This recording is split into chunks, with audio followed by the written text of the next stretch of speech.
Bonjour à tous et bienvenue dans l'émission Bonjour chez vous. Aujourd'hui, notre thème du jour est c'est le moment d'entrer dans ton appel. Yes.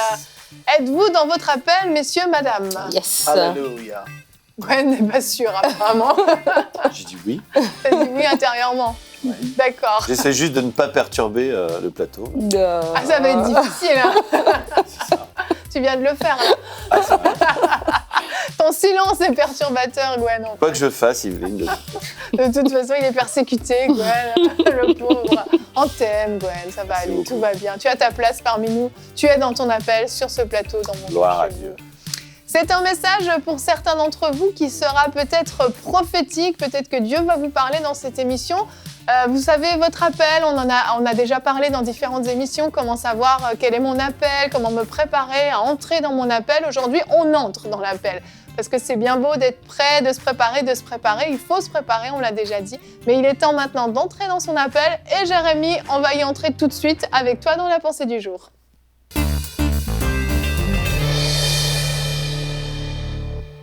Il est temps d'entrer dans votre appel. Un jour, les disciples ont pressé Jésus de manger. Jésus a dit, moi j'ai une nourriture à manger que peut-être vous ne connaissez pas. Ma nourriture, c'est d'accomplir la volonté de mon Père. Et il dit, regardez, vous vous dites qu'il y a encore 4 mois jusqu'à la moisson, mais levez les yeux et regardez, parce que la moisson est déjà prête. Ouais. Et c'est certainement pour plusieurs d'entre vous un message de la part de Dieu. Plusieurs, vous avez prié, vous avez cherché la face de Dieu pour savoir est-ce que c'est le temps d'entrer dans son appel, dans votre appel. Et aujourd'hui, le Seigneur veut dire à plusieurs personnes que c'est le moment d'entrer dans votre appel. Et arrêtez de dire qu'il y a encore 4 mois, qu'il y a encore 3 mois, qu'il y a encore 1 an, que vous devez faire ceci, faire cela avant d'y entrer. Et souvent, les gens me posent des questions. Est-ce que je peux prier pour des malades maintenant? Qu'est-ce qu'il faut faire pour pouvoir prier pour des malades? Et il n'y a rien à faire si ce n'est de le faire. Amen. Et c'est vraiment le moment de prier pour les malades. C'est le moment de partager Jésus-Christ. C'est le moment de le faire. Et quand on commence à marcher, quand on commence à imposer les mains sur les malades, quand on commence à parler de lui, c'est à ce moment-là qu'on voit le Seigneur faire des choses qu'on n'avait jamais vu faire. Ouais. Et autant on va rester assis, aussi longtemps on restera assis, aussi longtemps on ne verra rien du tout. Mm-hmm. Alors la moisson elle est prête, les champs ils sont déjà blancs, ils sont mûrs, on peut aller déjà cueillir les fruits et les récolter pour la gloire de Dieu. La négligence c'est vraiment un des pires traits de caractère d'une personne qui veut servir Dieu. La négligence c'est ce fait de toujours vouloir repousser ou en se disant bon, c'est pas très important, mais si vous êtes appelé, c'est tellement important, essentiel, primordial, obligatoire d'accomplir ce que Dieu vous a demandé de faire. Sinon, vous allez vous retrouver devant le Seigneur à la fin de votre vie ou quand vous serez mort devant lui et vous allez avoir un choc et tellement de regrets de ne pas avoir accompli ce que le Seigneur vous a demandé de faire. Alors, dans l'Ancien Testament, parmi les Israélites, il y avait 12 tribus et il y en a 7 tribus qui n'avaient pas encore pris leur territoire. Ils ne s'étaient pas encore emparés de leur territoire. Et alors Josué va leur dire, pendant combien de temps encore vous allez négliger de prendre possession du pays que l'Éternel, le Dieu de vos ancêtres, vous a donné. C'est vrai, il y a les ancêtres et c'est bien, mais maintenant, moi, mon appel, c'est bien, il y a les parents, il y a le pasteur, il y a les frères et les sœurs, mais vous, devant Dieu, qu'est-ce que Dieu vous a demandé de faire et est-ce que vous êtes en train de le faire? Premièrement, j'aimerais vous dire, arrêtez de négliger votre appel, mais commencez à y entrer. C'est le moment d'y entrer. Et deuxièmement aussi, soyez motivés. C'est assez intéressant parce que dans cette histoire des 12 tribus et des 7 qui n'avaient pas encore pris leur héritage, leur possession, leur patrimoine, Caleb, il va dire à Josué, il dit, moi, quand Dieu m'a appelé auprès de Moïse, j'avais 40 ans. Il dit, j'avais 40 ans, le serviteur de Dieu Moïse m'a appelé pour explorer le pays. Et il dit, j'ai aujourd'hui 85 ans. Et je suis encore aussi robuste qu'à l'époque où Moïse m'a envoyé en mission, soit pour aller, soit pour combattre ou mener une expédition militaire. Il dit, maintenant, donne-moi cette contrée montagneuse que l'Éternel m'a promise à ce moment-là. Alors si Caleb, qui avait 85 ans, il était motivé, il voulait à 85 ans, on a pu se dire c'est le moment de la retraite, c'est le moment où il pouvait simplement profiter. À 85 ans, il était extrêmement motivé, il n'avait pas peur du combat, il n'avait pas peur de la vieillesse, il voulait simplement une chose, c'est pouvoir posséder ce que le Seigneur lui avait demandé de posséder.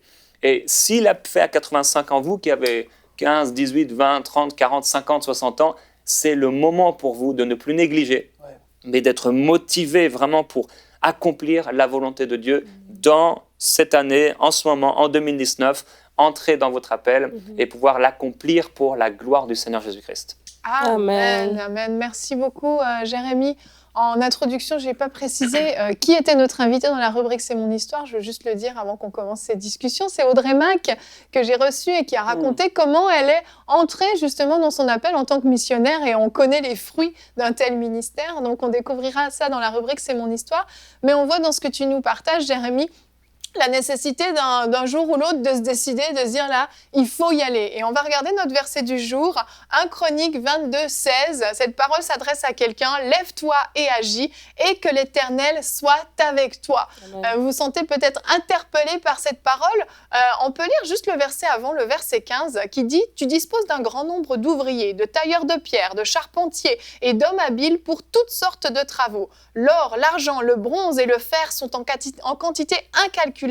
Lève-toi et agis, et que l'Éternel soit avec toi. On voit dans ce verset que on a tout en fait. On a les ouvriers, on a les charpentiers, on a l'or, donc ce qui peut représenter aussi les finances, le budget.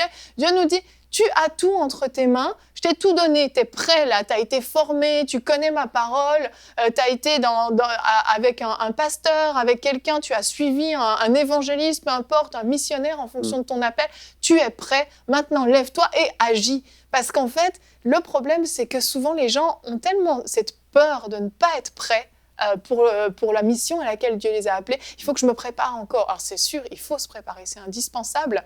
Mais la préparation, c'est aussi entrer dans son appel, hein, comme tu le dis, Jérémy, c'est aussi ça, entrer dans son appel, commencer à se préparer, c'est y entrer. Mais il ne faut pas rester juste dans cette phase de préparation. Et Jérémy, dans ta pensée, tu nous parlais de Caleb qui avait 85 ans.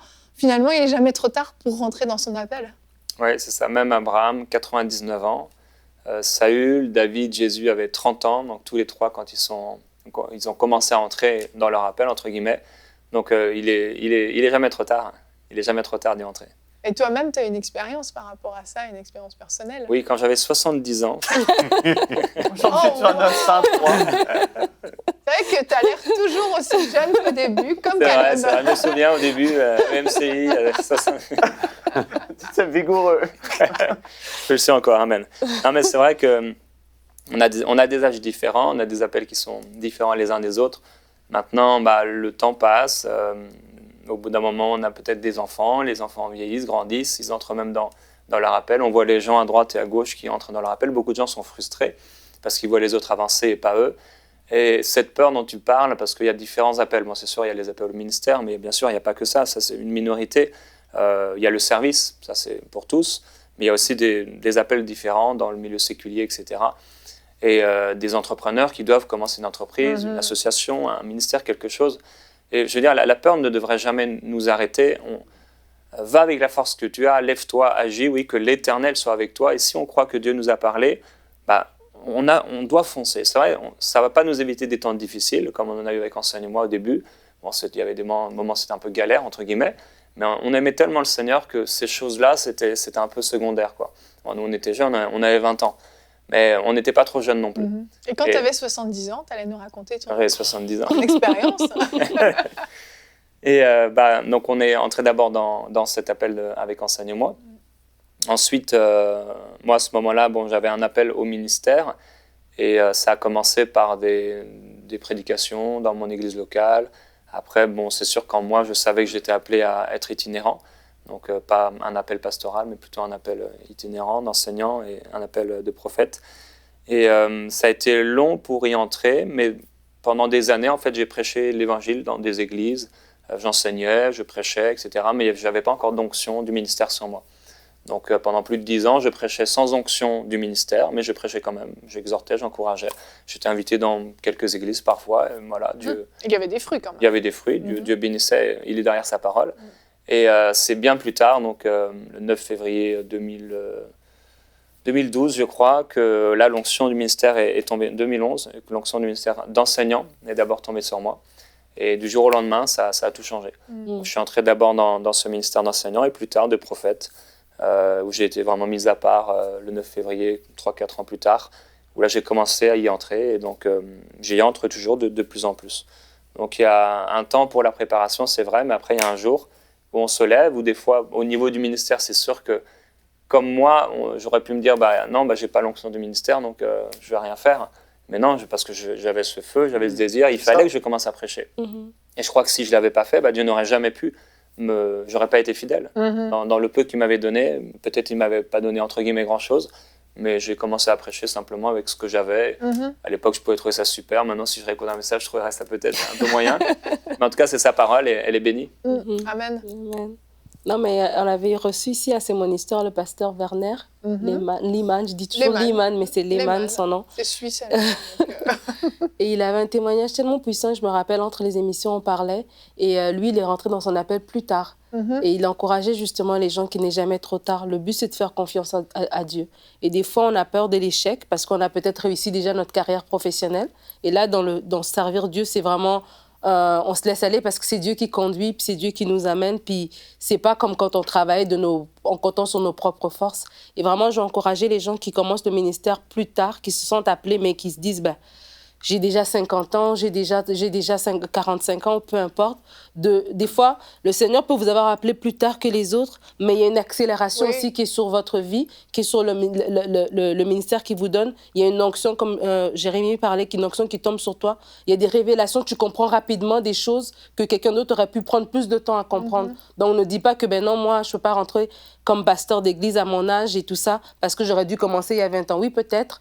Mais peut-être il y a 20 ans, tu n'étais pas prêt. Et Dieu, il savait que ton caractère avait besoin d'être travaillé. Alors dis-toi que si Dieu m'interpelle aujourd'hui, c'est que je suis prêt, comme tu as dit, avec le verset qui précédait celui qui est affiché. Tu as déjà tous les outils. Fais confiance à Dieu. Si tu as peur de l'échec, c'est que tu es encore inconsciemment en train d'essayer d'avoir confiance en toi-même, en tes propres capacités. Mais laisse faire de côté ce que toi, tu as et laisse Dieu te conduire, en fait.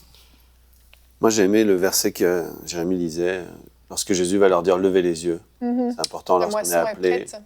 Quand on est appelé, on peut rester dans nos habitudes parce qu'ils se disaient « bon, la moisson, c'est comme ça vient à telle époque, c'est dans 4 mois, etc. » Mais Jésus va leur dire « levez les yeux ». Et c'est important quand on a un appel, d'un moment, lever les yeux parce qu'on peut rester vraiment longtemps à tourner en rond et à rester dans les mêmes procédés, les mêmes schémas. Et finalement, on ne va jamais entrer dans notre appel. Et Dieu ne va pas venir nous saisir un bon matin, nous saisir, nous secouer, nous dire « Ah, c'est maintenant, on va entendre le tonnerre gronder ». Non, en fait, on le sait très bien. C'est pour ça qu'il leur dit à eux « Levez les yeux ».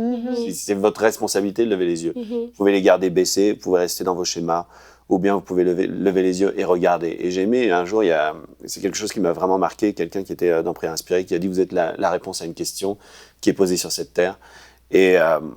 Et c'est important que la personne qui est appelée, elle puisse répondre à cette question. Parce que tant qu'elle ne le fait pas, il y a des gens qui vont souffrir parce que peut-être vous avez dans votre bouche peut-être une parole qui est là pour les guérir, qui est là pour les restaurer. Vous êtes peut-être dans ce que vous avez reçu, dans les dons que vous avez reçus, vous êtes peut-être une personne qui va multiplier les dons dans l'Église, qui va apporter une solution dans des églises, dans tellement et tellement de questions qui sont posées sur la terre. Donc c'est important de le faire. Et en fait, refuser ça, c'est vraiment égoïste. C'est orgueilleux en plus. Donc voilà, je donne une parole dure, mais qui peut l'entendre? On l'a tous entendu. Jérémie parlait de la volonté générale de Dieu au tout début en disant quand est-ce que je peux prier pour les malades? Quand est-ce que je peux commencer à évangéliser? Quand est-ce que je peux commencer à témoigner? Quand est-ce que je peux commencer à... Ça, Dieu, il veut que tous ses disciples fassent ça. C'est simple. Tu te lèves et tu y vas parce qu'il veut qu'on fasse ça. La volonté spécifique de Dieu par rapport à chacune de nos vies, Jérémie l'a très bien dit, tu ne commences pas à la lettre Z, tu commences A. Et puis tu vas échelonner, tu vas monter comme ça. Il a commencé à prêcher, pareil pour moi. J'ai commencé dans mon sous-sol d'église avec 5-6 jeunes adultes à partager la parole. Et là, je commençais à rentrer dans mon appel de prédicateur et c'est la même chose. Tu commences là et ça va de gloire en gloire. Dieu te confie de plus grandes choses, il te met à des différents endroits. Tu saisis parce que tu es en train d'aller. Dieu peut te montrer, là, tu es rendu là. Les gens, c'est qu'eux sont à la lumière rouge dans leur voiture, entre guillemets, spirituelle, et ils n'ont jamais avancé. Mais comment est-ce que tu veux qu'ils te disent quand tourner ou quand aller là? Parce que tu n'as jamais commencé, tu n'as jamais avancé. Et il faut avancer. Et c'est comme ça que Dieu va pouvoir nous diriger par son Saint-Esprit. Tu es rendu là, maintenant, voilà, connecte-toi à ce groupe-là. Là, je suis rendu, je t'appelle à écrire un livre, je t'appelle à faire ça. Et il faut saisir, il faut y aller. Et ça, c'est juste, Dieu t'a parlé, tu crois que tu as reçu quelque chose, aie confiance en lui. Et je te garantis que Dieu aime beaucoup plus, entre guillemets, quelqu'un qui va essayer de se lever en ayant entendu une parole peut-être de Dieu que quelqu'un qui va être comme ça. Ouais. Peut-être c'est Dieu qui m'a parlé. Ouais. Non, si quelqu'un veut se lever pour être utilisé par Dieu, Dieu va, waouh, il y en a tellement peu qui le font que Dieu va faire, waouh, lui, il veut y aller, je suis derrière toi, vas-y, fonce. Et Dieu va se révéler à nous. Amen. C'est comme ça que ça va se passer, en fait. Moi, c'est comme ça que ça a été. Hein. Et c'est cool parce que c'est vraiment une aventure. Hein. Ouais. Quand tu commences à te lancer, et que peut-être personne n'est là pour t'encourager, mais que tu sais que c'est ce que tu dois faire, bah, tu rentres dans une aventure avec Dieu, c'est cool. C'est vrai qu'il y a des difficultés, il y a des dangers, il y a vraiment un prix à payer. Maintenant, l'apôtre Paul dit voilà, que tout lutteur, il s'impose toute espèce d'abstinence. Donc, c'est sûr, on va se priver de faire tout un tas de choses. Peut-être on va se priver d'argent pour la vision, on va, entre guillemets, perdre, l'impression de perdre de l'argent, perdre du temps. Mais ça vaut vraiment, ça vaut le coup, quoi. C'est extraordinaire.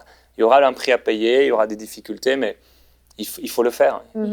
C'est plus le temps de négliger l'appel, c'est plus le temps de... Il faut penser aux choses éternelles, il faut penser aux choses d'en haut. Il faut arrêter d'être l'homme, cet homme qui est là pour profiter de la vie. Et il faut y aller, Dieu sera avec nous. Juste une petite chose, les calculs humains, moi je veux vraiment dire aux personnes qui ont un appel que le calcul humain ne vous conduira jamais vers votre appel. C'est vrai. Jamais. Parce que si vous calculez aujourd'hui, mais là aujourd'hui, si je dois quitter mon travail parce que je dois entrer dans le ministère, ou tout ça, les calculs humains vous conduiront jamais dans votre appel. Donc c'est vraiment important de suivre Jésus-Christ et qu'à un moment, ça ne demande pas de foi, ça peut coûter. Il faut la foi. Et tu parles de quitter son travail, et c'est vrai que pour certaines personnes, rentrer dans son appel, c'est forcément tout quitter son travail et tout ça. C'est pas forcément ça. C'est ça, mais dans certains cas, ça l'est, mais c'est pas toujours ça, parce qu'il faut aussi, des fois, sortir de certaines visions des choses.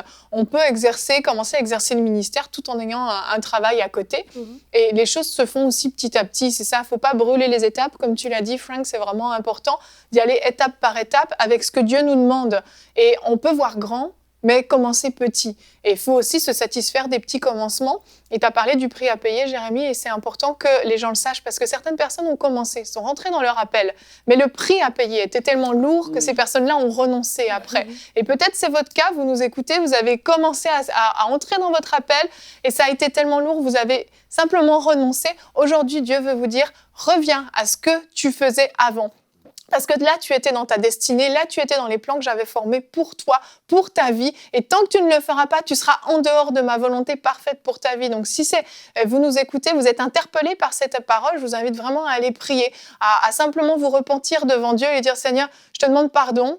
J'avais commencé, c'était trop dur. Maintenant, fortifie-moi pour que je sois suffisamment fort, pour que malgré les oppositions, malgré le prix à payer, je continue dans cet appel auquel tu m'as appelé.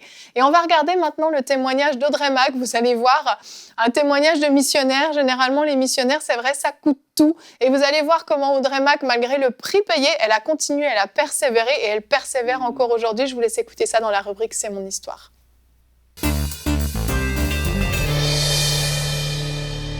Et on se retrouve pour la rubrique « C'est mon histoire ». Aujourd'hui, je suis avec Audrey Mac. Bonjour Audrey. Bonjour Yveline, tu es belle et rayonnante sur ton canapé. Merci, tu vois, je suis accordée au canapé, comme une petite abeille. Audrey, merci d'être avec nous pour nous partager cette fois-ci ton appel à la mission. Comment Dieu t'a appelé, on le sait, tu es une missionnaire, tu es très très investie, tu ne t'arrêtes jamais, j'ai l'impression, même tu enchaînes pays après pays, que ce soit dans les pays pauvres, mais comme dans les pays plus riches, en tout cas matériellement parlant, pas spirituellement forcément, mais tu es vraiment là où Dieu t'appelle. Et aujourd'hui, tu vas nous partager comment tout a commencé, comment Dieu t'a appelé. Et avant qu'on commence l'émission, tu me racontais que quand tu étais toute petite, tu avais 6 ans, un jour on t'a demandé quel métier tu voudrais faire plus tard. Ah, oui. Et tu avais donné une réponse très inspirée. Ben, j'étais toute petite, je devais avoir 6 ans peut-être, dans ma cuisine. Et puis j'ai une voisine qui a demandé, ma poulette, qu'est-ce que tu veux faire quand tu seras grande ? Et puis c'est sorti de ma bouche. Je dis, moi, je vais voyager partout dans le monde, mais je serai pas un touriste. Je vais rester chez les gens. Et en fin de compte, ça paraît ma petite voisine, elle a regardé, elle a souri, mais c'est des années plus tard que je me suis aperçue que dans mon esprit, l'appel de Dieu était déjà la même. Dans Psaume 139, on découvre que David, il savait que dans le sein de notre mère, Là, même quand on est une masse informe, là, l'appel de Dieu est déjà là en nous. Amen. Notre destin a déjà été fait, a déjà été décidé. C'est Dieu qui nous donne cet appel, même dans le sein de notre mère. Exactement. Donc, c'était là. Exactement. Et toi, tu as connu le Seigneur à l'âge de 23 ans. Et puis, le Seigneur t'a appelé aux États-Unis. Tu savais pas où, tu savais pas trop comment, mais très vite, en fait, tu as su que tu devais faire une école biblique, c'est ça? Ben oui, en fin de compte, école biblique, je savais même pas ce que c'était. Et ça a été vraiment, je vois l'orchestration. Dieu, comme je dis toujours, il est meilleur qu'un GPS, parce que son orchestration est impeccable et magnifique. Et Amen. Puis, j'ai rencontré une dame alors que je partais pour les États-Unis. Vraiment, les gens me disaient, qu'est-ce que tu vas faire? Je ne savais pas. Où tu vas aller? Je savais pas. Je savais simplement que je devais partir aux États-Unis. J'avais quitté mon boulot, j'avais fait mes valises. Et alors que j'étais en route, j'ai rencontré une dame qui m'a dit, non, vous devez aller à l'école biblique. J'ai dit, c'est quoi ça? Et ben, en fin de compte, j'ai atterri dans une école biblique. Elle a fait en sorte qu'elle m'a convaincue que c'est ce que je devais faire. Et c'était le Saint-Esprit aussi qui a fait un travail sur moi. Et puis elle a contacté une famille qu'elle connaissait à Tucson, Oklahoma, pour m'accueillir pendant un an. Et puis j'ai été dans une école biblique. Et je voudrais dire en fin de compte que ça s'est fait par hasard, comme dirait, ou par coïncidence, mais vraiment c'était l'orchestration de Dieu. Pourquoi? Parce que je sais que Dieu a dû j'ai dû avoir comme un lavage de cerveau. Oui, c'est ça. Parce que j'ai grandi dans un milieu ou où l'impossible, on n'en parlait jamais. S'il y avait quelque chose, je me rappelle avoir grandi en me disant, pourquoi on peut pas faire ça? Puis on me disait, cherche pas à le faire, si ça n'a pas été fait, ça peut jamais être fait. Tu vois, c'était l'impossible, c'était non. On posait pas de questions. Il fallait pas essayer de faire ce qui a jamais été. Bref, on nous apprenait à être médiocre au lieu d'être excellent. Et puis moi, j'étais pas à l'aise. Je me rappelle, j'avais en tant que petite enfance. Mais donc le Seigneur m'a envoyé aux États-Unis où les gens rêvent, voient l'innovation, l'esprit du pionnier, et puis dans une école biblique. Oui. Et c'est ça, je dis, c'est dans cette école biblique que j'ai enfin découvert mon appel. Que l'impossible était possible. Que l'impossible était possible, et je dirais même mieux, parce que je reçois souvent des emails de gens qui disent « qu'est-ce que je dois faire pour rentrer dans le ministère, ou qu'est-ce que je dois faire, comment est-ce que je sais ce que je dois faire dans la vie si je suis appelée au ministère, et puis comment commencer, puis tout un tas de questions comme ça de jeunes qui ne savent même pas comment. Et puis moi je dis toujours, d'abord je rends grâce et je remercie le Seigneur pour enseigne-moi.com, parce que les gens peuvent se nourrir de la parole au biais de cette chaîne télé. Amen. Et de ce site internet, mais il n'y avait pas de enseigne-moi.com à l'époque. Ben non. Il n'y avait pas d'école biblique que je connaissais à l'époque en France. Pas qui enseignait la parole et l'esprit. Oui. Et puis donc, dans cette école biblique, là où j'ai passé un an, ça m'a fait un lavage de cerveau. C'est là où j'ai découvert qui j'étais en Christ, ce que je pouvais faire en Christ, que l'impossible, ça plaisait à Dieu, que lui, il était un Dieu d'impossible. Et c'est dans cette atmosphère de foi, comme je dirais, comme d'une serre spirituelle, dans une bulle spirituelle, c'est là où c'était si facile d'entendre Dieu. Oui. Et c'est là que j'ai découvert que Dieu m'a appelée. Parce que dans cette église, qui était une église très branché dans la mission, il faisait des petits voyages de mission à court terme, et puis je suis allée dans un petit voyage à Haïti, et là, sous une hutte, dans un village, j'ai entendu la voix qui m'a dit, je t'appelle à prêcher l'évangile aux pauvres. Ok, c'était très clair. Là, tu as reçu ton appel. Et comme je dis aux gens, je dis, si vous êtes appelés, vous savez que vous savez. C'est pas vos parents qui peuvent vous appeler. C'est pas votre pasteur qui peut vous appeler. Personne ne peut vous appeler, c'est Dieu qui vous appelle. Et vous le savez, vous n'avez pas besoin de vous demander, est-ce que je suis appelée? Non, vous le savez, comme votre nom est Monique, ou votre nom est Evelyne ou Audrey. Moi, je sais que je suis Audrey, et je sais que je suis appelée à être missionnaire. C'est une certitude pour toi.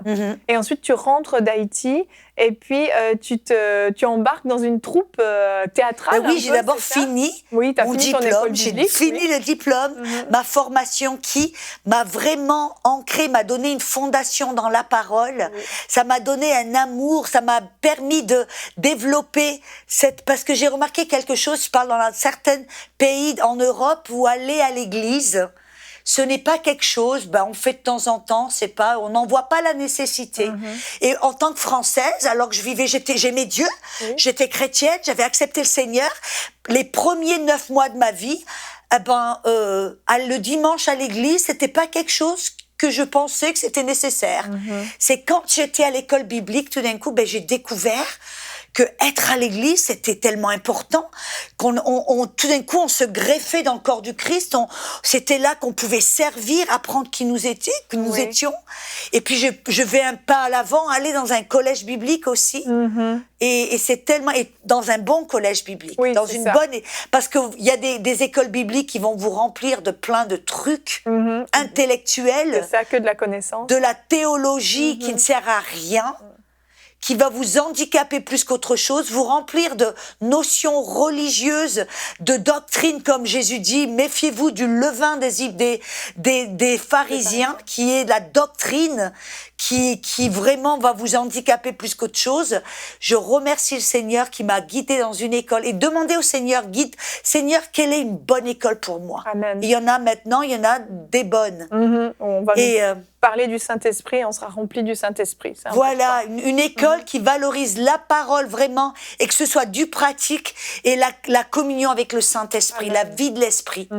Et puis, de là, j'ai eu vraiment le prochain pas où Dieu m'a mis avec un groupe, c'était un groupe d'évangélisation et c'était un groupe d'artistes, de théâtre, de danse, mais c'était en fin de compte, c'était un spectacle Broadway, à la Broadway, mais d'une qualité professionnelle. Wow. On est allé, avec cette équipe, on est allé Carnegie Hall. Le Carnegie Hall, c'est dans une ville, je crois que c'est dans Pittsburgh, où il y a les plus grands talents, que ce soit danse, musique et des philharmoniques qui ont le droit d'être dans ce hall-là. Et puis nous, on est allé dans les théâtres du Bolchoï en Russie.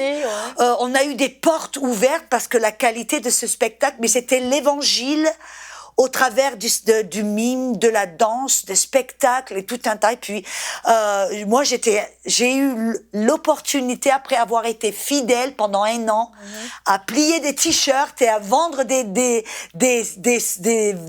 CD VHS. Dieu m'a donné un rôle en fin de compte, où j'étais sur l'estrade à faire de la danse et du théâtre et du mime. Et on a vécu des choses magnifiques. Et t'es resté combien d'années avec eux? Pendant 4 ans. J'étais avec eux pendant 4 ans et là on a été dans toute l'Europe, on a fait un tour européen, on est allé en Finlande, en Suède, en Norvège, en Norvège, en Russie. Après que c'était juste on est allé en Russie en fin de compte dans des pays pendant que c'était le communisme régnait, on avait le KGB qui nous suivait, il y avait des trucs, mais on a vécu des choses qui étaient du style James Bond, tu vois, vraiment. Et puis, vraiment. Et puis au bout d'un moment, le Saint-Esprit te dit que c'est terminé avec eux. Voilà, il m'a dit maintenant, c'est le temps. J'ai versé une petite larme parce que c'était des moments formidables pour moi où j'ai appris des choses, comment travailler en équipe, la vie c'est vraiment comment une église est supposée fonctionner. C'était ça en fin de compte. Et on a lié des amitiés, des choses fantastiques. Et puis, de là, j'ai fait une formation parce que je savais que j'étais missionnaire. Donc, j'ai dit que j'ai fait une formation en tant que missionnaire. J'ai appris plein de choses. Comment être missionnaire, comment aller sur le champ de mission. Parce que c'est pas évident. Non, c'est sûr. En tant que femme et être missionnaire, il y a des choses que l'on doit savoir. Moi, je dis aux gens, si vous êtes jeune et que vous savez que vous êtes appelé à être missionnaire, allez dans des voyages, des petits voyages de mission, que ce soit 1 semaine, 2 semaines, 1 mois. Pour se former? Pour vivre des choses, pour voir vraiment est-ce que la mission est pour moi. Ouais. Et puis vraiment et puis en tant que jeune ou que ce soit moins jeune, je dis, commencez déjà par un voyage à court terme. Oui. Quelque chose où vous mettez les pieds dans l'eau. Et c'est déjà un bon commencement. Et ça va vous permettre de voir qu'est-ce que c'est que la mission. Oui.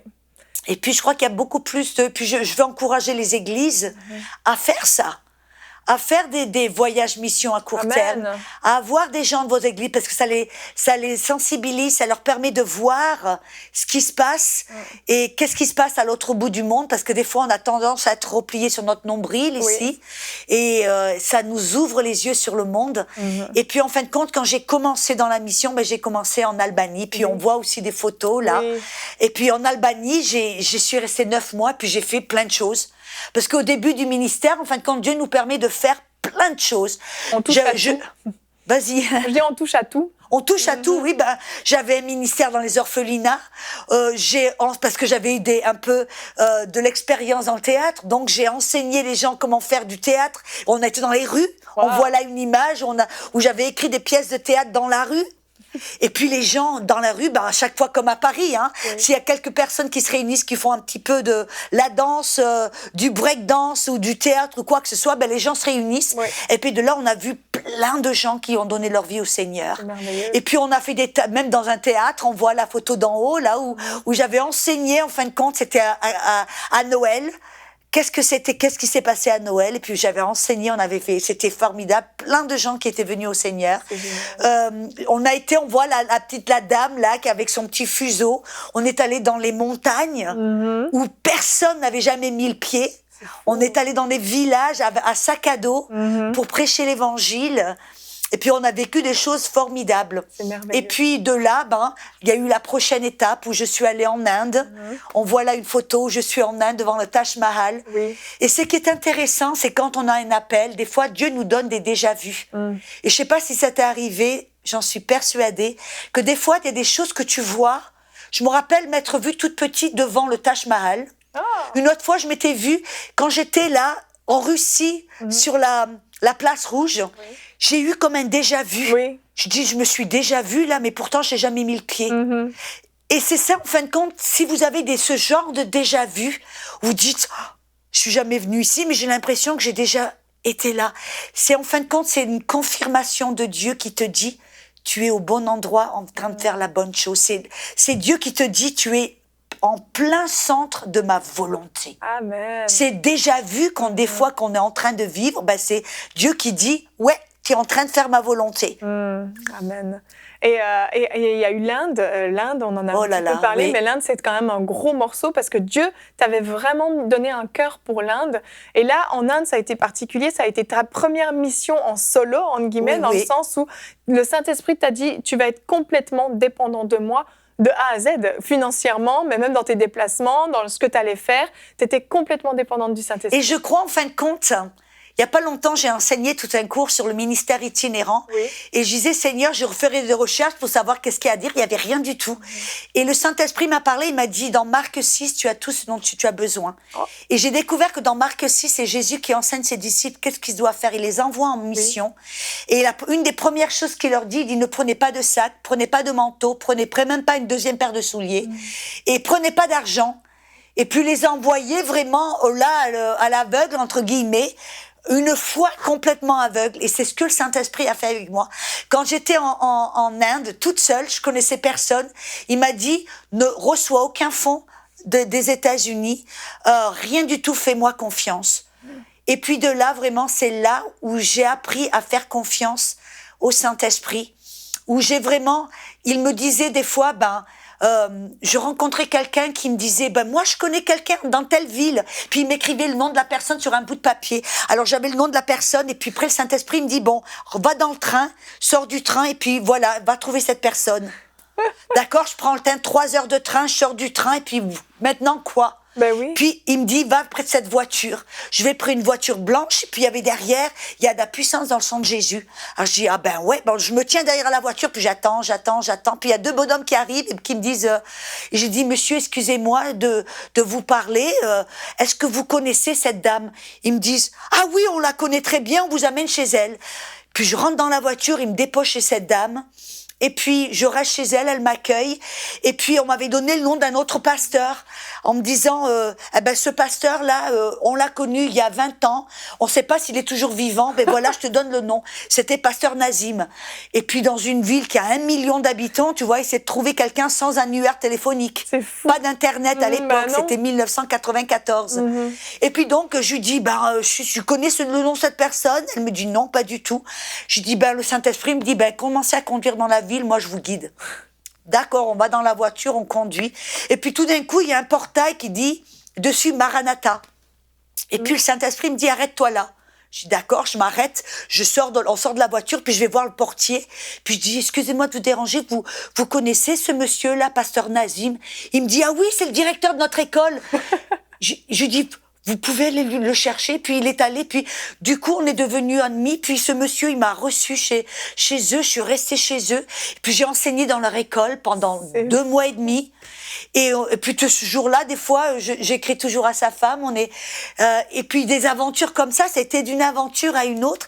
Et en fin de compte, ça m'a même ouvert des portes de là à faire des campagnes évangéliques avec des ministères comme je vous dis pas les noms parce que ce sont des noms très connus, mais de là, ça a été vraiment le Saint-Esprit qui m'a guidée. Mais j'ai dû apprendre cette leçon que c'était Dieu qui était ma source. C'était à lui que je devais me confier, pas à l'homme. C'était lui qui ouvrait les portes. Et on doit tous dans la mission et dans le ministère, je pense, passer par là, et c'est important. Et dernièrement, il y a environ 10 ans, le Seigneur t'a rappelé vers la francophonie, donc un autre type de mission. Et là, c'est ce que tu fais actuellement. On a quelques minutes pour parler de ça. Oui. Comment ça s'est passé, cet appel pour la francophonie? En fin de compte, en 1987, j'avais reçu une parole de prophétie de mon pasteur qui m'a dit « Dieu te rappelle vers ton peuple ». J'avais pas bien compris, donc j'avais mis la parole sur l'étagère. Et c'est 20 ans, presque à la semaine près. Je suis à Genève, derrière un pupitre, où j'enseigne pour la première fois en français. Et j'entends le Seigneur qui me parle derrière, qui me dit, c'est ça dont je t'ai parlé il y a 20 ans. Je te rappelle vers le peuple francophone. Alléluia. Et c'est intéressant parce que maintenant, ça fait 11 ans que mon mandat, c'est la francophonie. J'ai à cœur la francophonie. Et même le premier voyage que j'avais fait en Haïti, où j'avais reçu mon appel en tant que missionnaire, j'étais partie de là parce que mon cœur, j'avais tellement aimé, j'avais reçu mon appel et j'ai dit, je reviens à Haïti. Et puis des années se sont écoulées, puis je suis pas revenue en Haïti, puis je me suis sentie mal en disant, mais j'avais dit aux gens que je revenais à Haïti. Et c'est 25 ans plus tard qu'un pasteur qui est un ami à moi, et a commencé une école biblique à Haïti. Et puis maintenant, depuis 2012, j'y retourne presque 3 fois par an. Oh. Et puis on voit une photo, là, voilà, j'ai fait une conférence de femmes où on enseigne il y avait presque 1000 personnes, là. Wow. 1000 femmes qui avaient faim pour le Seigneur. Une école biblique avec des centaines d'élèves, des pasteurs qui viennent de partout l'église. Et puis la francophonie, c'est le moment pour la francophonie. Amen. Et on voit que Dieu aime la francophonie parce que quand même, il est venu te chercher alors que tu étais dans des peuples où on peut se dire, mais il y a un vrai besoin dans ces peuples. On parle de l'Inde, on parle le Vietnam, la Birmanie. Il y en a eu tellement. Il y en a eu 50, tu me disais plus de 50 pays. En comptant tous les pays, je me suis arrêtée un petit peu de compter, mais je crois que ça a dépassé la 50aine. C'est énorme, c'est énorme. Mais Dieu t'appelle là pour la francophonie. Et vous qui êtes francophones, qui nous écoutez, Audrey, Dieu l'a déplacée pour nous, pour la francophonie. C'est parce que Dieu aime la francophonie vraiment. Et j'aimerais vraiment vous dire que la mission, c'est aussi en francophonie. Dans des pays qui ont l'air très riches matériellement, mais spirituellement, qui sont désespérément pauvres et qui sont affamés et assoiffés de la parole de Dieu.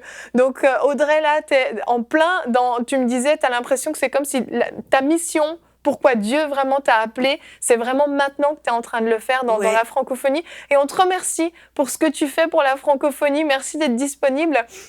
Et merci de nous avoir partagé un bout de ton histoire, de cet appel extraordinaire que Dieu a mis sur ta vie. Moi, j'en remercie vraiment Audrey Mac parce que C'est une femme déjà qu'on aime beaucoup à MCI TV, je pense qu'on est tous d'accord, mais c'est une femme qui n'a pas peur. Elle n'a vraiment pas peur. Et je me souviens quand on a enregistré son témoignage, ça m'a vraiment énormément édifiée de voir que, aussi jeune qu'elle était, elle connaissait finalement pas grand-chose à la mission, à ce qu'elle allait devoir faire. Elle a tellement fait confiance à Dieu. Et vraiment, comme tu l'as dit, elle le raconte dans son témoignage, comment Dieu l'a guidée jusque même vraiment, tourne dans cette rue à droite, va tout droit, va à gauche, etc. Et moi, ça m'édifie vraiment de me dire que si on n'a pas peur, en fait, on est un peu fou aux yeux des hommes, mais aux yeux de Dieu, en fait, on est juste des enfants qui ont confiance en leur Père et on lui prend la main puis on dit « Allez Seigneur, là où tu veux que j'aille, j'y vais, je te suis. Je te suis simplement et je te fais confiance. » Et j'espère vraiment à la maison que vous avez été encouragés et que certains d'entre vous ont peut-être même pris des décisions en écoutant cette émission. Donc la moisson est mûre, elle est plus que mûre et le Seigneur a besoin d'ouvriers et peut-être que vous êtes l'un de ces ouvriers. Donc je veux vous encourager à vous placer devant Dieu, à vous demander est-ce que j'ai désobéi, est-ce que j'ai perdu trop de temps, est-ce qu'il faut simplement peut-être que je commence à me former, j'ai peut-être négligé ma formation aussi. Vous savez très bien ce que vous avez à faire, c'est pas à nous de vous le dire, mais je vous en supplie, commencez à entrer dans cet appel que Dieu vous a destiné. Je vous souhaite à tous un merveilleux week-end. Merci à vous pour cette émission. On se retrouve demain. Je vous souhaite une très belle réunion bénie dans la présence de Dieu ce dimanche dans votre église locale. À lundi, et bonjour chez vous.